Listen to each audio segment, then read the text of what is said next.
যেটা এটা একটা টুর্নামেন্ট, আমার মনে হয় যে বাংলাদেশের বেস্ট প্লেয়াররা এখানে খেলতেছে, এটার ইম্পর্টেন্সই অনেক আছে। তো আমরা ওইভাবেই দেখতেছি এটা। বিশ্বকাপ খেলছি না সেটা তো আপনারা সবাই জানেন। আর আমি ওরকম মানুষটা যে একটা জিনিস মিস করছি বলে তার জন্য আমি হাউতাসে মরে যাব। আমি কালকে বাঁচবো না মরবো সেটা আমি জানি না, বাট ভবিষ্যৎ নিয়ে আসলে চিন্তা না করে আমার মনে হয় আমার কারেন্ট আমার পজিশন যেটা আছে, যেটা আমি সবচেয়ে বেস্ট করতে পারি, আমি এখানে ভালো ক্রিকেট খেলতে পারি, আমার খেলাটা ইমপ্রুভ করতে পারি, যেন আমরা ডেভেলপ করতে পারি। অ্যাজ এ টি-20 টিম আমি মনে করি লাস্ট ইয়ার আমাদের মোটামুটি ভালো রেজাল্ট হয়েছে, তার থেকে যেন আমরা আরও ব্যাটার করতে পারি সামনে, সেদিকে আমাদের লক্ষ্য আছে যে এই টুর্নামেন্টটা হয়তো সেদিক থেকে আমাদের জন্য অনেক লাভবান।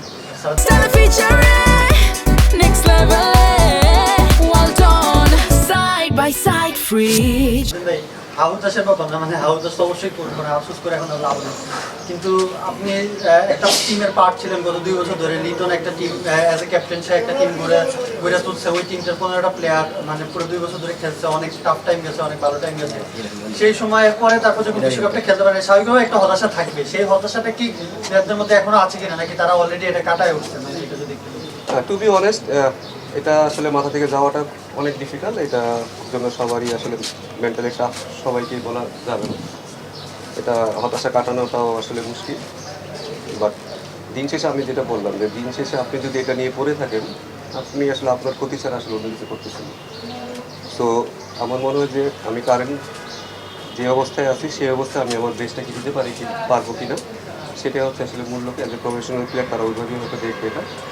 বাট ইমোশন সবাই তো আসলে কন্ট্রোল করতে পারে না, এটা মানুষের পক্ষে সম্ভব নয়। আপনি মানুষ, আমরা হিউম্যান বিং, আমাদের ভিতরে দুঃখ কষ্ট থাকবেই, সুখ থাকবে, সব কিছুই থাকবে।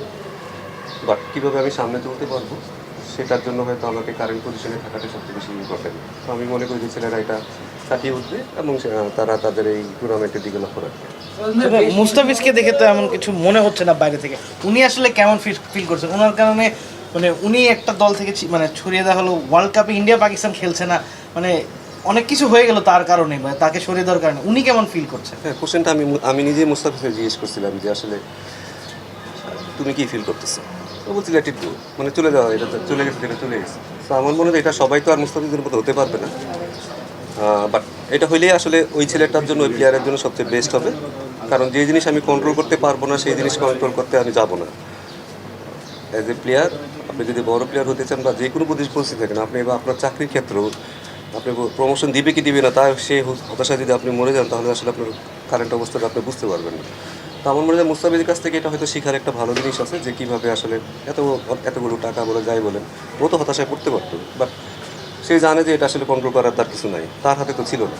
তো আমার মনে হয় বেশ জিনিসটা আসলে মুস্তাফিজের কাছ থেকে আমি শিখেছি এবং আমরা অন্যরা হয়তো এর থেকে শিখি। একটা প্রশ্ন, সেটা হচ্ছে বেশ কিছুদিন ধরে বোর্ড সাথে পরিচালকদের সঙ্গে খেলোয়াড় সাংবাদিকদের সম্পর্কে একটু দূরত্ব তৈরি হয়েছে, কতবার ইনসিডেন্ট হচ্ছে। আপনি তো বোর্ডে দীর্ঘদিন ধরে আছেন, প্লেয়ারদের সঙ্গে আপনি মিশেছেন, সাংবাদিকদের সঙ্গে আপনি মিশেছেন, সব কিছু পরিবেশটা আপনি কী বলছেন? দেখুন, আমি একটা কথা বলছি যে যেই জিনিস আমার কন্ট্রোলে নয়, যেই জিনিস আমি কিছু করতে পারবো না, আমি কেন ওইটা মন্তব্য বা করতে যাবো, বা ওইটা নিয়ে আমি কেন চিন্তা করতে যাবো, সেটা তো আমার দায়িত্ব না।